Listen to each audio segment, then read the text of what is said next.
आपके अंदर वो कहीं ना कहीं रिफ्लेक्ट हो जाता है। करते थे कि हाँ वहाँ पहुँचना है, काफी चर्चा में है, देखा जाएगा तुम्हारे काफी फिट है ना, तो जी तो इसीलिए आप पुलिस सर्विस को फर्स्ट पे रखे। तो जी तो किसी पर्टिकुलर एक नदी के बारे में पूछा गया या वैसे जेल में इतने सारे प्रिजनर्स है तो उनको क्राइम को लेके काफी सारा सवाल पूछे थे। क्या क्वेश्चन पूछा? स्टूडेंट लॉ तो नहीं कहा जा सकता, हर एक लॉ का अपना अपना है। फिजिक्स से ज्योग्राफी की तरफ क्यों चले गए? मैं विवेक और आप देख रहे हैं सपनों से सेवा तक। अभी हम पटना में हैं, बीपीएससी भवन के बाहर, जहां 70वीं बीपीएससी का इंटरव्यू चल रहा है और जो भी बच्चे बाहर आ रहे हैं उनसे जानेंगे कि उनका इंटरव्यू कैसा रहा। हेलो सर, आपका नाम क्या है?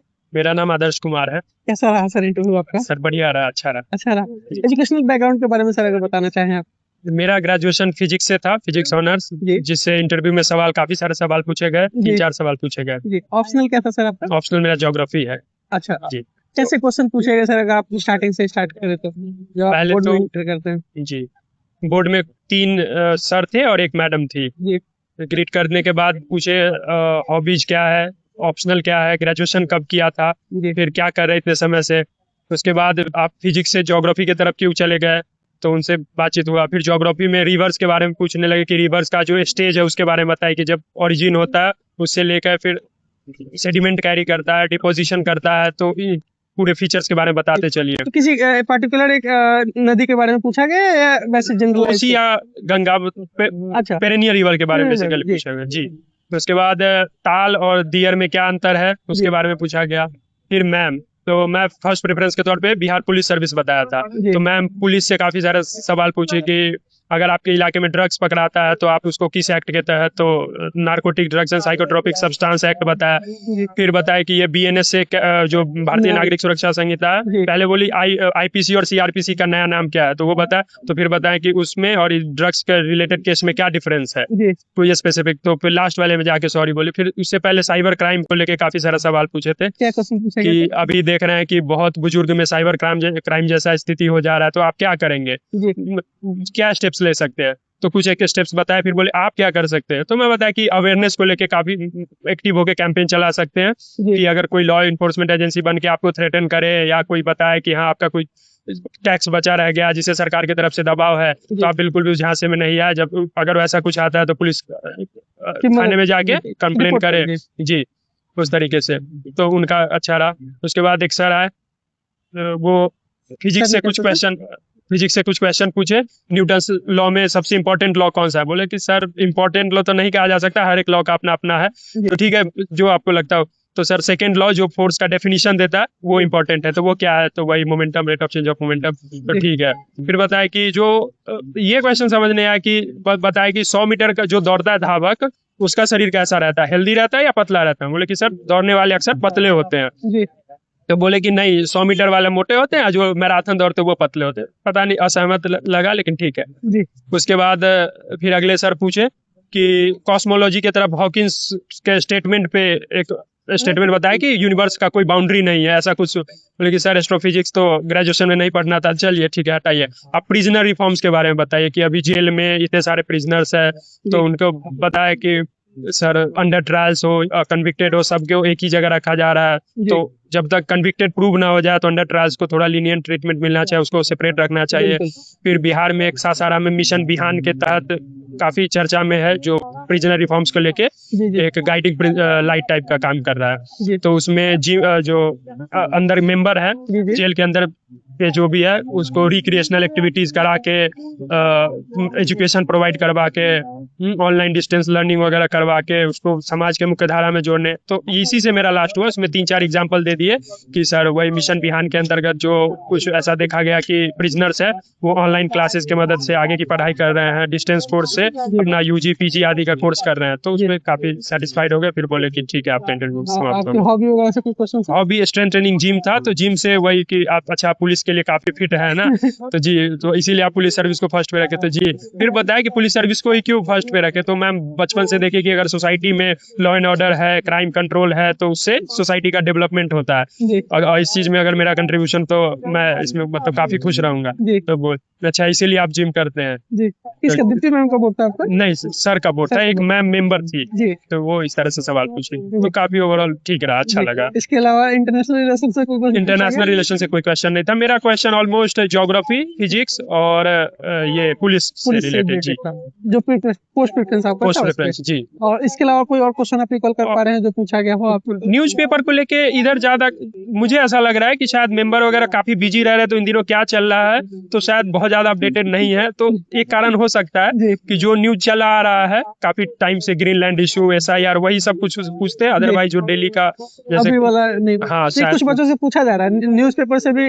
मैंने अभी 2 दिन पहले भी देखा था, बच्चों से पूछा गया था कि न्यूज़पेपर, आज के न्यूज़पेपर से आपने जो पढ़ा है उसमें जी। से आप कुछ अपना बताइए जो आपने पढ़ा होगा। और कुछ फिर बोर्ड उससे के कोई क्वेश्चन भी मेंबर पूछा था। हो सकते हैं, लेकिन जी। मेरे बोर्ड में तो बिल्कुल इस तरह का सवाल नहीं सवाल पूछा नहीं गया पूछा जी। गया। ये आपका पहला इंटरव्यू था सर या इसके जी। पहले भी आपने दिया? नहीं, फर्स्ट इंटरव्यू था, फर्स्ट अटेम्प्ट जी। अटेम्प्ट भी आपका पहला था? जी पहले अटेम्प्ट में सर आप यहाँ तक इंटरव्यू तक पहुंचे हैं, जी। कैसा आपको महसूस हो रहा है और घर वालों का रिएक्शन क्या था, दोस्तों का क्या रिएक्शन था सर?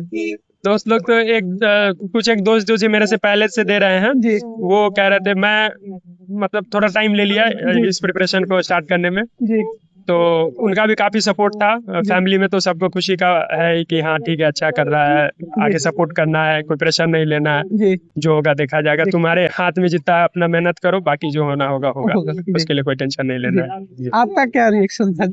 ये तो घर वालों और दोस्तों का हो गया, आपका क्या रिएक्शन था? मेरा आपके भी पहले रिएक्शन वही था कि जो चीज का 2020-21 में ड्रीम करते थे कि हाँ वहाँ पहुंचना है जी। और उस प्रोसेस का आप पार्ट बनते हैं, तो नेचुरली आपके अंदर से जो एक खुशी, हैप्पीनेस आता है, वो कहीं ना कहीं कॉन्फिडेंस रहता है कि हाँ आप जो चीज टारगेट किए थे 5 साल पहले, आप उस जर्नी में आ गए हैं, आप जी। उस चीज को फाइनल कर रहे हैं जी।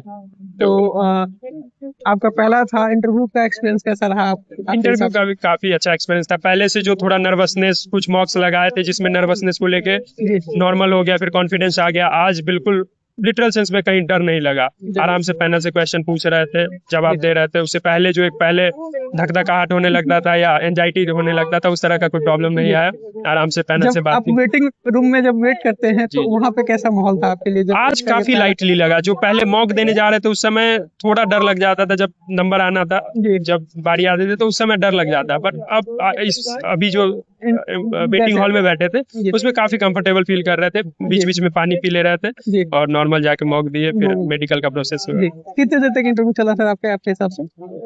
टाइमिंग को लेके तो थोड़ा समझ नहीं आता है एक्चुअल हाँ। में कि कितने, लेकिन Approximate अप्रोक्स 15-17 मिनट के आसपास 15-17 मिनट जी के जी आसपास आपका इंटरव्यू चला है। एवरेज। और जो भी बच्चा भी इंटरव्यू देने आने वाला है उनके लिए कुछ आप मैसेज देना चाहेंगे सर? इंटरव्यू देने के लिए तो सबसे बड़ी बात है कि वो लास्ट मोमेंट पे कि कुछ रट लिए, वो बहुत ज्यादा काम में नहीं आने वाला है। इसमें आपका जो स्ट्रैटेजी, आपको जो प्रिपरेशन में पढ़ाई किए हैं, आपने जो अंडरस्टैंडिंग डेवलप किया, वही यहाँ आके रिफ्लेक्ट होगा। वो कहीं ना कहीं आपसे जान जाएंगे कि आप किस तरह से विचार रखते हैं। जी। वो फैक्ट बेस्ड एग्जाम नहीं है कि आप 4 फैक्ट याद करके आ गया उससे वो पूछ जी, लिए। जी। आप याद कुछ भी करके आपका वैल्यू जो है आपके अंदर, वो कहीं ना कहीं रिफ्लेक्ट हो जाता है जी। इंटरव्यू। और वो भी यही देखना चाहते हैं कि जी। आप किस तरीके का, आपका व्यक्तित्व कैसा है, जी, आप जी, कैसे जी। इंसान हैं। जी इसी चीज की मेनली देखा जाए तो टेस्ट जी। होता है यहाँ पे।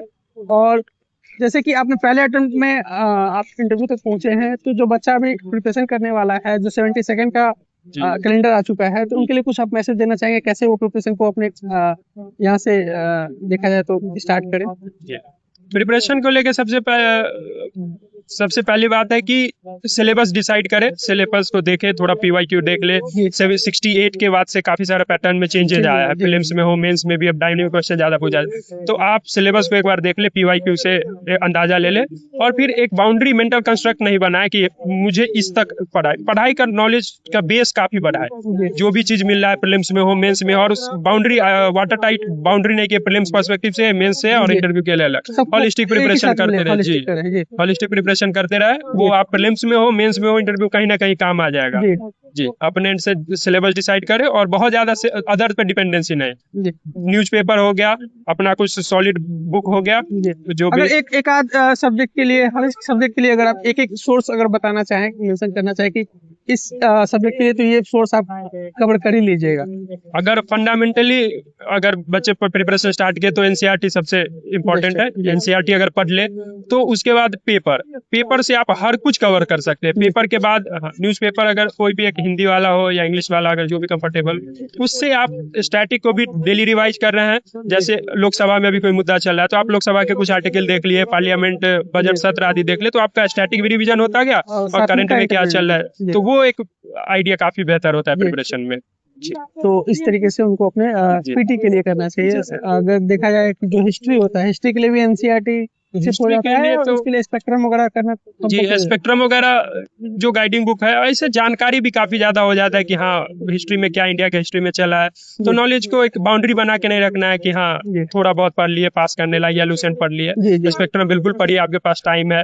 लास्ट मोमेंट पे अगर टाइम नहीं है तो कुछ शॉर्टकट अपनाइए, नहीं तो पूरा पढ़ने का कोशिश कीजिए। और जो बिहार स्पेशल होता है उसके लिए कुछ आप सजेस्ट करना चाहिए? बिहार स्पेशल के लिए तो केबीसी नैनो है, बाकी न्यूज़पेपर से बहुत सारा चीज मिल रहा है, करंट अफेयर्स जी, तो उससे कंप्लीट कर सकते हैं। और जो मेंस वाले बच्चे हैं उनके लिए कुछ मैसेज देना चाहेंगे? मेंस के लिए वही है कि सेपरेट करके नहीं पढ़िए, जो भी कंटेम्प्रेरी इशू आ रहा है। अब वो ट्रेडिशनल क्वेश्चन का पैटर्न अलग हो रहा है, करंट अफेयर से आप पढ़िए, उससे आइडिया लीजिए कि किस तरह के क्वेश्चन बन सकते हैं, आप उसको लिख के प्रैक्टिस कीजिए। तो आंसर राइटिंग अभी जो पेपर है तो पहले आंसर राइटिंग भी अभी स्टार्ट कर लेना चाहिए, कुछ क्वेश्चंस लिखने चाहिए उनको, या एक ही साथ में जब प्रीलिम्स हो जाता है उसके बाद से उनको आंसर राइटिंग करना चाहिए? तो अभी है कि जैसे अगर आप पेपर पढ़े तो कुछ से कुछ एक बिंदु लिखने का कोशिश कीजिए जो इम्पोर्टेंट है, यानी नोट्स के फॉर्म में हो, लिख के प्रैक्टिस करना। अगर प्रीलिम्स हो जाता है तो आप टारगेट करके जो एक फुल लेंथ पेपर है 3 घंटा बैठ के लिखना, उस तरह का आप प्रैक्टिस कर सकते हैं। अभी नॉर्मली आप आइडिया रख लीजिए कि हाँ लिखना है और लिख में मेंस पर्सपेक्टिव से क्या नोट्स बनाना है।